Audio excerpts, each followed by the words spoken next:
Hello friends, welcome to Daily Samaiyal. Daily morning ஒரு recipe video பார்க்கிறதுக்கு Daily Samaiyal சேனலை subscribe பண்ணிக்கோங்க. மறக்காம பக்கத்துல இருக்க பெல் ஐகானை கிளிக் பண்ணுங்க. இன்னைக்கு ரொம்பவே அருமையான ராகி சப்பாத்தி எப்படி செய்யறதுன்னு பார்க்கலாம் வாங்க. ஒரு வாணல்ல ஒரு கப் தண்ணி சேர்த்து கொதிக்க வைங்க. தண்ணி கொதிக்கும் போது அதே கப்பால ஒரு கப் கேழ்வரகு மாவு சேர்த்துக்கோங்க. ஒரு கரண்டி வச்சு மாவை நல்லா உடைச்சு விட்டு கிண்டுங்க. இந்த சுடுதண்ணிலே இந்த கேழ்வரகு மாவு நல்லா வெந்து வந்துரும்.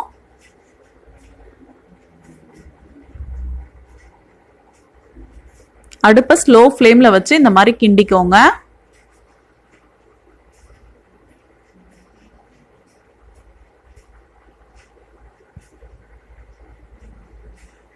பாருங்க, இப்போ இந்த சப்பாத்தி மாவு நல்லா உருண்டு வந்துருச்சு. இப்போ இந்த மாவை லேசா ஆற வச்சுக்கலாம். மாவு நல்லா வெது வெதுப்பா ஆறுனதுக்கு அப்புறம் சப்பாத்தி மாவை இந்த மாதிரி கையால இழுத்து விட்டு பசைங்க. அப்பதான் சப்பாத்தி நல்லா சாஃப்டா வரும். ஒரு 5 நிமிஷம் போல இந்த மாதிரி பசைஞ்சுக்கோங்க. இந்த மாவு நல்லா வெந்திருந்தா கையில ஒட்டாது.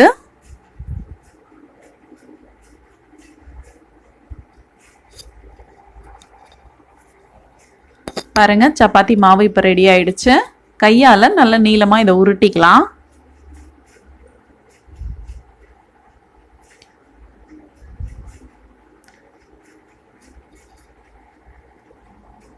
ஒரு கட்டர் வச்சு இது சின்ன சின்ன பாலா கட் பண்ணிக்கலாம்.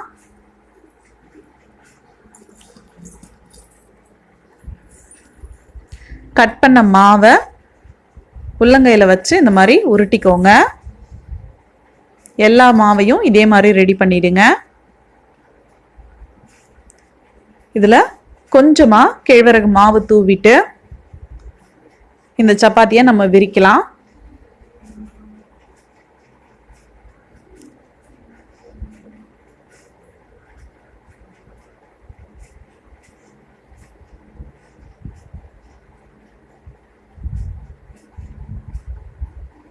உங்களுக்கு சப்பாத்தி சைஸ்க்கு தகுந்த மாதிரி நீங்க விரிச்சுக்கோங்க.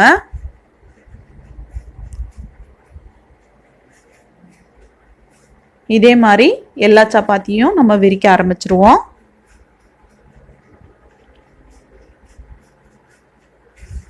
இந்த அளவுக்கு கனமா இருக்கணும் சப்பாத்தி, அப்பதான் நல்லா உப்பி வரும். அடுத்து நம்ம ஒரு தோசைக்கல்ல சூடு பண்ணிடலாம். நீங்க தோசைக்கல்லில் எண்ணெய்லாம் சேர்க்க வேண்டாம். சப்பாத்தியை அப்படியே டைரெக்டாக சேர்த்துருங்க. 30 செகண்ட்ஸ்க்கு அப்புறம் இதை திருப்பி விடுங்க. இப்போ லேசாக சின்ன சின்ன பபிள்ஸ் மாதிரி வரும்.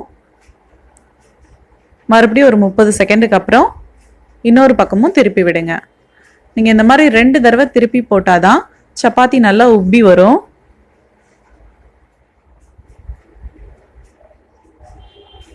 பாருங்க, மாவு நல்லா மேலே எழும்ப ஆரம்பிக்குது. இன்னொரு பக்கம் திருப்பி விடுங்க. இப்போ பாருங்க, ரொம்பவே சூப்பரா சட்டுன்னு இந்த சப்பாத்தி பூரி மாதிரி உப்பி வருது.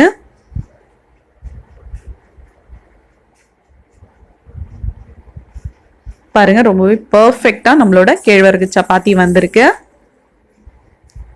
இந்த சப்பாத்தியை எடுத்து வச்சிடலாம்.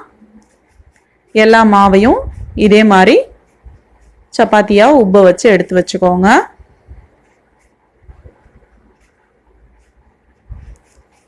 அவ்வளவுதான், ரொம்பவே சூப்பரான ராகி சப்பாத்தி தயாரா இருக்கு.